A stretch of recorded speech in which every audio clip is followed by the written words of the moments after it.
Price Lord. இன்றைய நாளுக்கான வேத வார்த்தை அது மத்தேயு எழுதின சுவிசேஷம் 14ஆம் அதிகாரம் 24-25 வசனங்களை வாசிக்கலாம். அதற்குள்ளாக படவு நடுக்கடலிலே சேர்ந்து எதிர்காற்றாய் இருந்தபடியினால் அலைகளினால் அலைவுபட்டது.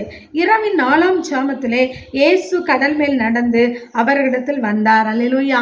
சீஷர்கள் படகுல போயிட்டு இருக்காங்க. அங்க என்ன நடக்குது அப்படின்னா, எதிர்காற்று வீசி அலைகளினால் படவு அலைவுட்டது. அல்லேலூயா, அலைவுபட்டது. இரவின் 4ஆம் ஜாமத்திலே இயேசு கடல் மேல் நடந்து அவரிடத்தில் வந்தார்.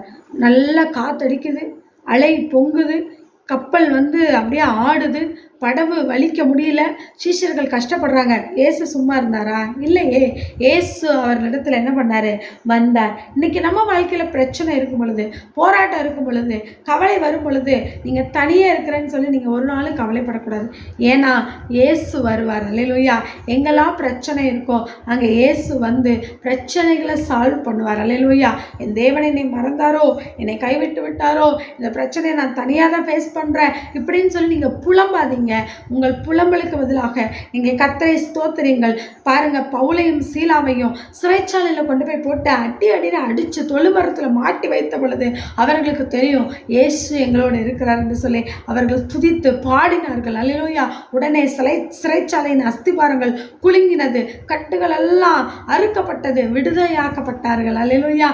இந்த பாடு, இந்த பிரச்சனை, இந்த உபத்திரவம் ஒரு நாளும் நம்மளை மேற்கொள்ள முடியாது.